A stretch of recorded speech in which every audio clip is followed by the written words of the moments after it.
السلام عليكم ورحمة الله، عاملين ايه؟ يا رب تكونوا بخير. كل سنة وانتم طيبين وعيد أضحى سعيد عليكم.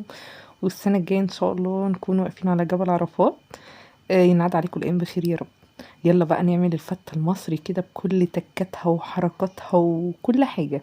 هنبدأ أول حاجة بتسوية اللحمة. حطيت حلة على النار لحد ما المية غليت معانا. أهم حاجة تكون المية مغلية. هحط جزرايه، هحط بصلتين صغيرين او بصلايه كبيره براحتك، وهحط ورق لوري. دي احلى شوربه تعمليها. احنا الشوربه بتاعتنا النهارده هناخدها نستخدمها في الفته كلها. تمام. هناخد بقى معانا فص توم كده او فصين توم، او معلقه سكر. ليه بقى؟ عشان نسوي اللحمه بتاعتنا. انا بعمل اللحمه ازاي؟ انا بحطها الاول على نار عاليه، واول ما بتغلي اول غلوتين، لو عملت ريم طبعا بنشيل الريم اللي على الوش، وبعد كده على نار هاديه بقى ونسيبها تغلي مع نفسها. كل لما اللحمه تستوي على نار هاديه بتكون افضل واحسن. انا حطيت شويه فلفل اسود، وطبعا ما بنحطش ملح خالص دلوقتي على اللحمه لما بنتاكد اللحمه بتاعتنا استوت. يلا بقى نحمص العيش بتاعنا بتاع الفتة. في طريقتين. انا بحمصه على البوتاجاز من فوق. لو انت عايزه تحمصيه في الفرن براحتك خالص، بس انا بصراحه بحبه وبفضل الطريقه دي قوي. بحط معلقه سمنه بلدي حلوه كده، وبقطع عيش بلدي بالشكل ده بالمقص. بص سهلة جدا. ليه؟ عشان عايزين شكل الفتة برضو بتاعتنا تبقى حلوة، والقطع تبقى مربعات قد بعض. تمام كده. الطريقة التانية بقى، لو انت مش حابة ان انت تعمليه على البوتاجاز من فوق زي ما انا عاملة، هتقطعيه برضو وتحطي عليه شوية سمنة بلدي وتحطيه في الفرن، او سمنة عادية اللي عندك تستخدميه. بس انا بصراحة انتوا عارفين انا ما بستخدمش السمنة العادية خالص، ما بحبهاش وما بفضلهاش في الاكل بصراحة. كل واحد حسب مقدرته. بصوا اهو العيش، بصوا خد اللون معايا اللي انا عايزاه. طبعا لسه سايباه، كل فتره والتانيه بديله تقليبه. يلا بقى نعمل الصلصه بتاعتنا بتاعت الفته الرهيبه، اللي بتجيب لاخر الشارع كده الريحه كده تبقى معروف ان هنا في فته. يلا بقى نعمل الصلصه بتاعتنا. حطيت شويه من الزيت، وحطيت معلقه من السمنه البلدي، وحطيت معلقتين توم. هتقولي لي توم كتير؟ لا، ما انا هقول لكم انا هاخد التوم هعمل بيه ايه. تمام. طبعا اهم حاجة التوم بتاعنا ما بنخلوش ياخد لون غامق، لا احنا عايزين اللون بتاعه اصفر كده، لون الجلد. كل ما اللون بيغمق بيمرر، ما بيبقاش لطيف خالص في الاكل. تمام. اهو هنفضل نقلب بقى كده لحد ما ياخد معانا اللون الذهبي كده، اللون الحلو الذهبي. وبعد كده هنشوف هنعمل ايه. عايزه اقول لكم انا طبعا عاملاها اول يوم العيد، وطبعا العيد ما يحلاش من غير صينيه الفته كده اول يوم. بتبقى جميله جميله جميله. اهو. انا عامه بنروح نصلي العيد، ولما بنرجع بنعمل صينيه رقاق باللبن. بنحبها قوي بعد صلاة العيد مباشرة. وعلى الظهر كده بنبدأ بقى نفحفح الفتة بتاعتنا الحلوة الرهيبة المصري دي. وطبعا ايديا في العيش الناحية التانية بقلبه بين كل فترة والتانية عشان ما يتهرقش معانا. الطريقة التانية اللي قلتلك عليها، لو انت مش عايزة تحمريه من فوق، هتحمريه في الفرن عادي خالص، نفس الطريقة. بس انا بصراحة بستسهل كده عشان خاطر يبقى قدام عيني وانا بعمل الفتة. انا ما خدتش في ايدي ساعة، يعني ساعة كنت عاملة كله. اول حاجة لازم تبدأي باللحمة عشان اللحمة اكتر حاجة هتاخد معانا سوا. بص اول ما اللون بتاع التوم خد معانا اللون الحلو الاصفر اللي احنا عايزينه، اهو مش تغمقيش التوم اكتر من كده، والله بيمرر في الاكل ما بيبقاش حلو خالص. ونزلت بحوالي ربع فنجان من الخل. هجيب بقى البوله دي، هاخد 4 مغارف من الدقه دي. هتعرفوا ليه؟ عايزه اقول لكم انا بحب الفته بالطريقه دي جدا، مش عارفه ليه. لو حد بيحبها بالطريقه بتاعتي دي يكتب لي تحت في التعليقات. انا عامه هي دي الفته اللي انا بحبها. بحب اشيل شويه كده. هتشوفوني هعمل بيهم ايه في اخر الفيديو. طبعا دي كميه الطماطم معانا. اهم حاجه تصفي الطماطم بتاعه الفته. عايزه اقول لكم بصوا القشور قد ايه. طبعا نستغنى عن كل ده كله مش عايزينه. احنا خدنا بس اللي احنا صفيناه.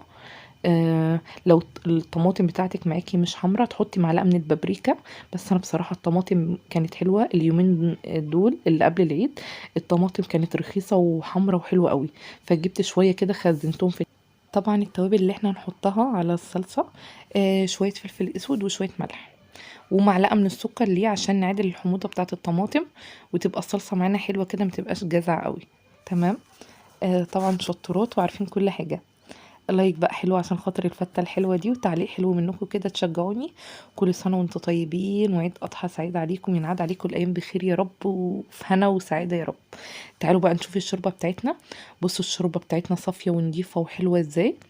بصوا عاملة ازاي، تحفة. واللحمة كانت حلوة قوي قوي قوي بصراحة. يلا بقى استوت بقى اللحمة معانا. هنحط الملح بتاعها.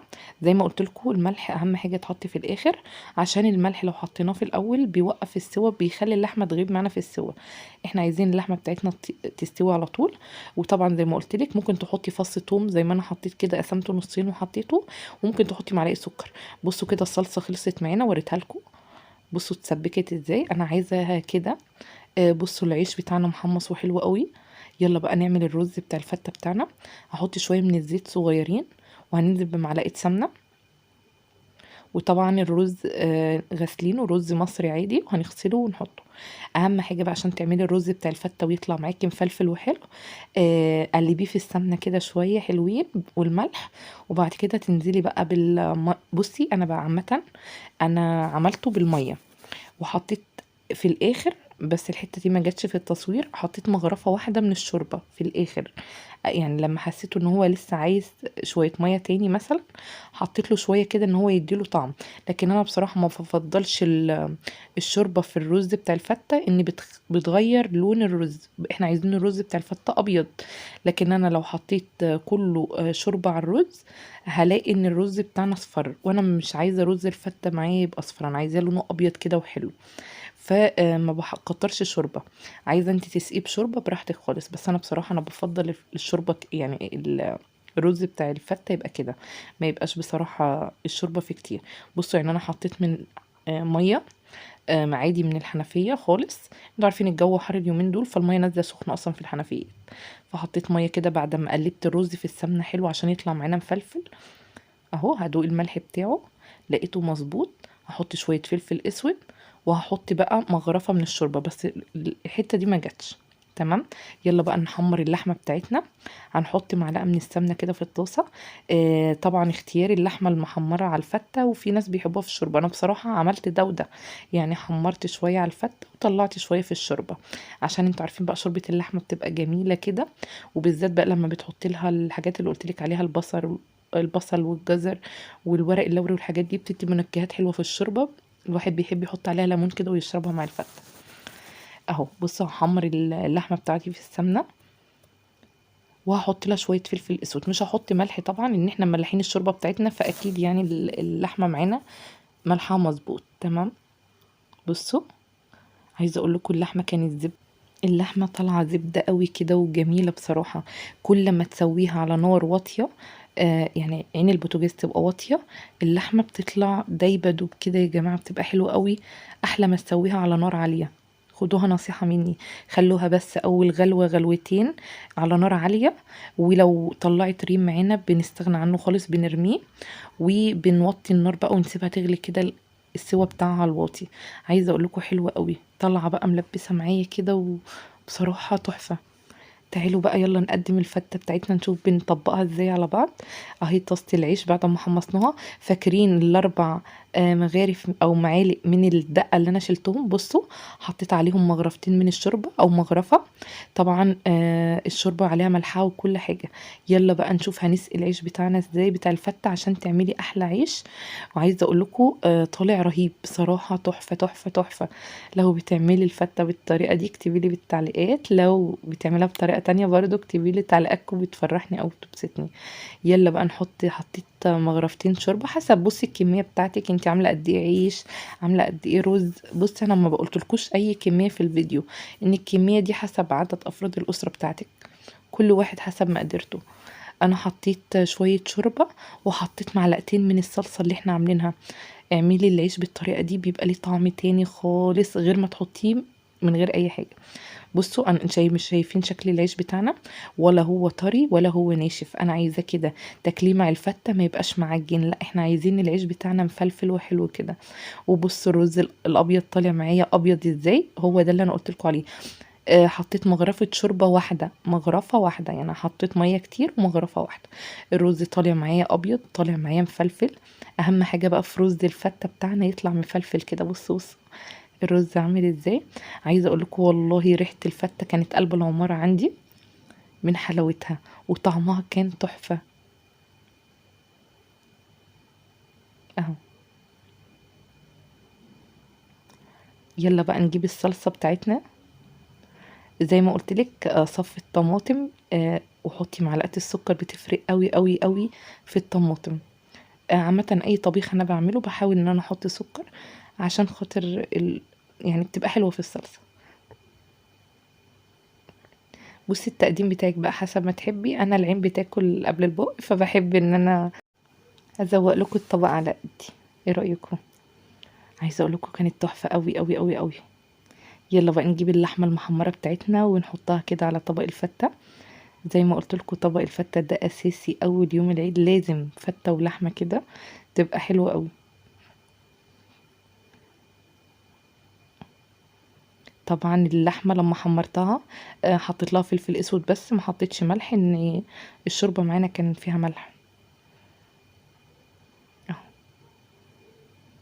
هنجيب بقى شويه من الدقه اللي احنا عملناهم ونرشهم بقى على اللحمه والفته كده من فوق. يا خرابي يا خرابي على الريحه والطعم، والله كان ناقصكم. اهو. وبكده بقى نكون خلصنا طبق الفته بتاعنا التحفه قوي قوي قوي ده.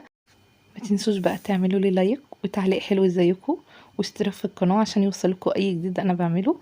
وانتظروا بقى الفيديوهات الجايه تبقى تحفه برضو. وصفات العيد ده كده طبق الفته بتاع اول يوم العيد، انتظروا بقى ان شاء الله الفيديوهات الجايه. ويا رب تعجبكم الفته بالطريقه دي. لو انتي مش بتعمليها بالطريقه دي جربيها. في ناس ما بيعملوش الطشه اللي هي فوق دي، بس عايزه اقول لكم بتفرق قوي قوي قوي في الفته.